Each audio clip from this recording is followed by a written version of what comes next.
Hello hi guys, welcome to Vinayak believers classes. So students, आपकी preparation कैसी चल रही है? और आई होप आप लोगों के लिए जो मैं शॉर्ट वीडियोस लेकर आ रही हूँ आप लोगों को पसंद आ रहे होंगे। बहुत काम के वीडियोस हैं, इंपॉर्टेंट चीज़ें ही हैं इसके अंदर पेपर के पॉइंट ऑफ व्यू से। सो आज मैं एक आपके लिए छोटा सा टॉपिक लेकर आई हूँ जो है आपके कोलेस्ट्रम, जो मदर मिल्क है उसकी बात करेंगे। ठीक है, जिसको कि खीस भी बोलते हैं। तो हमें इसके बारे में जानकारी होनी चाहिए और इससे रिलेटेड क्वेश्चंस पेपर में मिल सकते हैं। ओके, वीडियो अच्छा लगे सो लाइक शेयर सब्सक्राइब करना नहीं भूलिएगा और वीडियो को शेयर ज़रूर कीजिएगा ताकि दूसरों को भी इसका बेनिफिट हो, उनके लिए भी पेपर में उनकी भी प्रिपरेशन जो है वो पेपर के लिए अच्छी हो जाए। ठीक है, और अगर कोई क्यूरी हो तो आप कमेंट सेक्शन में मुझे बता सकते हैं। हमेशा की तरह टेलीग्राम लिंक के बारे में बता रही हूँ, ज्वाइन कर सकते हैं आप। उसमें आपको जो नोट्स हैं उनके PDF आपको उसके अंदर मिल जाएंगे। और वीडियोस देखते रहिए क्योंकि वीडियोस जो है वो आपको डिटेल्ड वीडियोस जो है उसके अंदर आपको अच्छे से समझाया गया है हर चीज़ के बारे में। तो ज़रूर देखिएगा, सभी वीडियोस आपके काम आएंगे। So let's start today's practice, short practice, quick practice. चलिए, ये शॉर्ट वीडियोस लाने के पीछे एक यही मतलब है कि आप लोगों को भी खुद से पता चल जाएगा आप लोगों की प्रिपरेशन कितनी अच्छी है। और समटाइम्स कुछ चीज़ें जो है वो रह जाती हैं याद करनी, तो एक शॉर्ट वीडियो में आपके लिए इम्पोर्टेंट चीज़ें जो है वो आपको याद भी हो जाएगी और आपको कुछ ऐसा जो नहीं आपको कहीं से मिला वो भी मिल सकता है। ओके, चलिए कोलेस्ट्रम की बात करेंगे। तो कोलेस्ट्रम क्या है? बेसिकली इसको खीस भी बोला जाता है। समटाइम्स पेपर में कोलेस्ट्रम नाम ना लिखकर खीस लिखा जाएगा, तो लिखा मिला तो समझ जाइएगा कोलेस्ट्रम की ही बात हो रही है। क्योंकि मैंने एक बार एक पेपर में ऑप्शंस में इस वर्ड को देखा था। हिंदी में, इंग्लिश में कोलेस्ट्रम लिखा हुआ था बट हिंदी में खीस लिखा हुआ था, तो आप लोग इसको समझ जाइएगा। और हमेशा की तरह मैं यही बोलूँगी कि आप इंग्लिश वर्जन जो है उसके बारे में अच्छे से ध्यान रखिएगा क्योंकि इंग्लिश में चीज़ें थोड़ा जल्दी समझ में आती है। ठीक है, चलिए अभी हम बात करेंगे कोलेस्ट्रम बेसिकली होता क्या है। कोलेस्ट्रम क्या होता है? प्रसव के बाद, मीन्स की डिलीवरी के बाद, ठीक है, डिलीवरी के बाद माँ के स्तनों से 2 से 3 दिनों तक एक पीले रंग का दूध निकलता है। पीले रंग का एक पदार्थ निकलता है, गाढ़ा होता है। ठीक है, ये चीज़ें मैंने लिखी नहीं है, नॉर्मली ये सबको पता होती हैं। येलो कलर होता है इसका, ठीक है, और ये गाढ़े रंग का गाढ़ा होता है। ये पहला दूध होता है जिसको कि कोलेस्ट्रम बोला जाता है।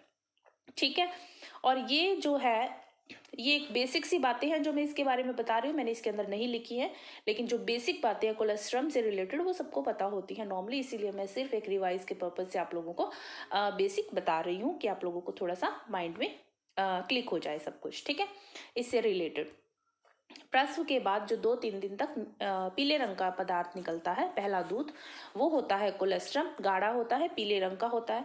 और ये जो है कोलेस्ट्रम, ये बच्चे के लिए बहुत ही ज़्यादा अच्छा माना जाता है। बच्चे की रोग प्रतिरोधक क्षमता को बढ़ाता है, इम्यून सिस्टम को स्ट्रॉन्ग करता है, इम्यूनिटी पावर को बढ़ाता है।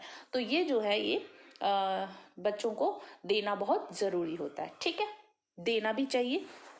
तो ये है कोलेस्ट्रम, ये 2-3 दिन तक आता है। ठीक है, चलिए इसकी मात्रा कितनी होती है? इसकी मात्रा होती है 10 to 40 ml तक। ठीक है, मिलीलीटर जिसको बोला जाता है, ml लिखा हुआ है। 10 to 40 मिलीलीटर इसकी मात्रा होती है। मात्रा पूछी जा सकती है। ठीक है, कोलेस्ट्रम की मात्रा 2-3 दिनों तक 10 to 40 मिलीलीटर। उसके बाद आपकी बात करते हैं कोलेस्ट्रम में सर्वाधिक मात्रा। कोलेस्ट्रम जो निकलता है वो पीले रंग का होता है। तो इसमें सर्वाधिक मात्रा किसकी होती है? देखिए, इसके अंदर सर्वाधिक मात्रा प्रोटीन की और विटामिन ए की होती है। ठीक है, ये ध्यान रखिएगा, सर्वाधिक मात्रा किसकी होती है? प्रोटीन और विटामिन ए की मात्रा होती है। अभी इसके अंदर जिंक की मात्रा कितनी रहती है? तो आपके इसके अंदर जिंक की जो मात्रा है वो रहती है 20 मिलीग्राम पर लीटर। ठीक है, जिंक की मात्रा 20 मिलीग्राम पर लीटर तक होती है। हम जो कोलेस्ट्रम है इसकी बात कर रहे हैं, इसके अंदर कौन कौन सी जो न्यूट्रिएंट्स है उसकी क्या क्या मात्रा होती है हम उसकी बात कर रहे हैं, पोषण की दृष्टि से इसकी बात कर रहे हैं। ठीक है, तो चलिए जिंक की मात्रा आपको बता दी गई है 20 मिलीग्राम पर लीटर होती है, लेकिन परिपक्व दूध में जिंक की मात्रा कितनी होती है? 2.6 मिलीग्राम पर लीटर। ठीक है। कोलेस्ट्रम में जिंक की मात्रा होती है 20 मिलीग्राम पर लीटर। परिपक्व जो दूध होता है उसके अंदर जिंक की मात्रा 2.6 मिलीग्राम पर लीटर होती है। ये आप ध्यान रखिएगा। ओके, नेक्स्ट हम बात करते हैं माँ के दूध में पाया जाने वाला प्रोटीन। तो हमें उस प्रोटीन का नाम ध्यान रखना है जो माँ के दूध में पाया जाता है, तो वो होता है आपके लैक्टोफेरिन। ठीक है, तो ये आपको ध्यान रखना है। माँ का दूध लिखा आ सकता है, कोलेस्ट्रम लिखा आ सकता है, कुछ भी लिखा आ सकता है, तो आप लोगों को कंफ्यूज नहीं होना है। आप लोगों को ध्यान रखना है कि मदर मिल्क में पाया जाने वाला जो प्रोटीन है उसका नेम लैक्टोफेरिन है। ये पेपर में क्वेश्चन देखा हुआ है मैंने, और इसीलिए मैं आपके लिए ये लेकर आई हूँ, बता रही हूँ कि जो है लैक्टोफेरिन नाम का जो प्रोटीन है वो मदर मिल्क में पाया जाता है। ठीक है, और ये जो लैक्टोफेरिन है इसकी विशेषता क्या है, इसका क्या कैरेक्टरिस्टिक्स है? इसका कैरेक्टरिस्टिक्स ये है कि इसमें लौह तत्व को, ठीक है, आयरन जो होता है उसको बांधने की, ठीक है, अद्भुत क्षमता होती है। लैक्टोफेरिन के अंदर लौह तत्व को बांधने की अद्भुत क्षमता होती है, मीन्स आयरन को वो बांध कर रखता है, और ई कोलाई जो जीवाणु है उसके भक्षण के लिए आवश्यक है। ठीक है, ई कोलाई जो जीवाणु है उसका भक्षण करता है। तो ये जो है लैक्टोफेरिन की विशेषता है जो इसके अंदर बताई गई है। ओके, नेक्स्ट चलते हैं इसी के साथ। सिस्टीन एमिनो एसिड की मात्रा जो होती है वो मदर मिल्क में ज़्यादा होती है। ठीक है, एमिनो एसिड कौन सा जो है वो ज़्यादा होता है? सिस्टीन एमिनो एसिड, नाम ध्यान रखिएगा। ठीक है, सिस्टीन एमिनो एसिड की मात्रा अधिक होती है मिल्क में। और किस मिल्क की बात कर रहे हैं? मदर मिल्क की बात कर रहे हैं। ठीक है, नेक्स्ट चलते हैं कोलेस्ट्रम में immunoglobulins. It is very important, आप इसको ध्यान रखिएगा नेम को। इम्यूनोग्लोबुलिन्स की मात्रा भी अधिक होती है। होती कितनी है? 20 to 40 मिलीग्राम पर ml। ठीक है, आईजीए उपस्थित होता है कोलेस्ट्रम में। ठीक है, इम्यूनोग्लोबुलिन्स जो है वो उसकी मात्रा 20 to 40 मिलीग्राम और कोलेस्ट्रम में ये उपस्थित होता है। ठीक है, ये इम्यूनोग्लोबुलिन से आप समझ जाइएगा कि रोग प्रतिरोधक क्षमता बढ़ाने के लिए आवश्यक है इम्यून। ठीक है, आपके नेक्स्ट चलते हैं इसी के साथ माँ के दूध में लाइसोजाइम्स। ठीक है, लाइसोजाइम्स की मात्रा भी अधिक होती है। ये क्या है? रोग प्रतिरोधक क्षमता अधिक होती है इससे। ठीक है, लाइसोजाइम्स की मात्रा अधिक होती है तो रोग प्रतिरोधक क्षमता भी अधिक होती है। ठीक है, इम्यूनिटी पावर अधिक होती है, इम्यून।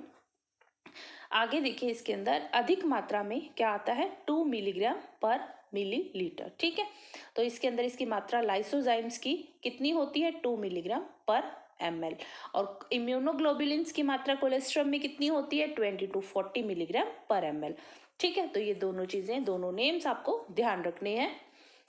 उसके अलावा नेक्स्ट चलते हैं, देखिए माता के दूध के बाद गाय का दूध जो है शिशु के लिए सर्वोत्तम माना जाता है। समटाइम्स ऐसा होता है कि कुछ माताओं के अगर मिल्क नहीं आता है, डिलीवरी के बाद मदर मिल्क नहीं आता है किसी कारणवश, वीकनेस के कारण, किसी भी कारण से, तो जो बच्चों के लिए अच्छा दूध माना जाता है वो मदर आफ्टर मदर मिल्क। ठीक है, आफ्टर मदर मिल्क जो बच्चों के लिए दूसरा दूध माना जाता है सर्वोत्तम, वो होता है आपके गाय का दूध। ठीक है, काउ मिल्क जो है उसको शिशु के लिए सर्वोत्तम होता है क्योंकि वो लाइट होता है और बच्चों को इजी तरीके से वो डाइजेस्ट उसको कर सकते हैं। ठीक है, तो इसीलिए गाय का दूध बच्चों के लिए सर्वोत्तम माना जाता है। चलिए नेक्स्ट चलते हैं हम वीनिंग। तो देखिए वीनिंग का प्रोसेस क्या है इसके अंदर। वीनिंग क्या होता है? शिशु को धीरे धीरे माँ का दूध छुड़ाने की प्रक्रिया जो होती है, स्लोली स्लोली, जैसे बच्चा एक दिन में अगर 5 या 6 फीड ले रहा है, ठीक है, जितनी भी फीड ले रहा है बच्चे की, जो अपनी वो हर बच्चे का अलग अलग होता है फीड लेने का, कोई 4 लेता है, कोई 5 लेता है, कोई ज़्यादा लेता है, कम लेता है। तो स्लोली स्लोली उस फीडिंग को, ठीक है, उस फीडिंग को कम करते जाना। मीन्स 6 है तो 4 करना, 5 करना, ठीक है, धीरे धीरे 4 करना, धीरे धीरे 3 करना। तो ये जो प्रोसेस चलता है स्लोली स्लोली बच्चे को मदर का जो मिल्क है उसको छुड़ाना, तो उसका नाम क्या है? वीनिंग। इस प्रोसेस को क्या बोला जाता है? वीनिंग। ठीक है, तो ये आप ध्यान रखिएगा, ये भी पेपर में पूछा गया क्वेश्चन है। ठीक है, उसके अलावा नेक्स्ट चलते हैं हम बात करें। ओके, चलिए, ये 2-4 चीजें मैं आपके लिए लेकर आई हूँ जो आपके लिए इम्पोर्टेंट है। स्तनपान का समय 2 प्रकार का होता है, मांग स्तनपान और आपके समयानुसार स्तनपान। स्तनपान का समय 2 प्रकार का कैसे होता है? मांग स्तनपान की बात आती है तो डिमांडिंग जो होता है, जैसे बच्चा रोया उसको दूध दिया, रोया मतलब उसको भूख लगी इसलिए उसको दूध दे आपने दिया, ठीक है, ये बात आ जाती है। तो वो मांग कर रहा है, रो रहा है, मदर जो होती है वो रोने से समझ जाती है बच्चे को भूख लगी होगी। तो बच्चा रोता कब है? जब भूख लगी है उसको, या अनदर जो भी रीजन होते हैं, that is different thing. But अगर हम यहाँ पर मिल्क की बात कर रहे हैं, स्तनपान की बात कर रहे हैं, तो उसमें जब बच्चा रोता है तब उसको जब दूध दिया जाता है तो वो होता है मांग स्तनपान, ठीक है। समय अनुसार स्तनपान जैसे हमारा ब्रेकफास्ट में है ना, लंच में, इवनिंग में और डिनर में, तो जो ये समय अनुसार हो गया। जैसे हम भी एक 1 डे में 3 मील्स लेते हैं, उसी तरह से वो होता है समय अनुसार, ठीक है। तो जैसे समय के मतलब 2 घंटे बाद बच्चे को मिल्क देना है या 3 घंटे बाद बच्चे को मिल्क देना है, तो समय के अनुसार स्तनपान करवाना। तो ये चीज आती है आपके समय अनुसार और मांग स्तनपान में, ठीक है। तो मांग स्तनपान यानी कि जब बच्चे ने डिमांड की तब फीड देना, और समय अनुसार मीन्स कि टाइम फिक्स कर दिया, 2 घंटे बाद फीड करवाना है, 3 घंटे बाद फीड करवाना है, तो इस तरह से, ठीक है, ये बात आ जाती है। तो ये आप ध्यान रखिएगा, छोटी छोटी बातें हैं। समटाइम्स पेपर की टेंशन में, और समटाइम्स हम पढ़ना भी वो इतना वो नहीं करते हैं कि हम इजी समझकर छोड़ देते हैं। तो कुछ इजी नहीं होता, कुछ हार्ड नहीं होता, सब कुछ एक न्यूट्रल होता है, जिसको अगर हम समझे तो सब कुछ इम्पोर्टेंट है पेपर के पॉइंट ऑफ व्यू से, ठीक है। तो ये था हमारा आज का वीडियो। आई होप आप लोगों को समझ में आया होगा कि मेरा मतलब क्या है शॉर्ट वीडियोस लाने का, कि आप लोगों की क्विक रिवीजन हो जाए। और पढ़ते रहिए, बने रहिए, प्रैक्टिस करते रहिए, वीडियो को शेयर कीजिए, लाइक कीजिए, सब्सक्राइब कीजिए। किसी भी तरह का कोई क्वेरी हो कमेंट सेक्शन में बताइएगा मुझे, और मैं आपकी क्वेरी दूर करने की पूरी कोशिश करूँगी। और टेलीग्राम के बारे में मैं आपको बता चुकी हूँ। So thank you so much.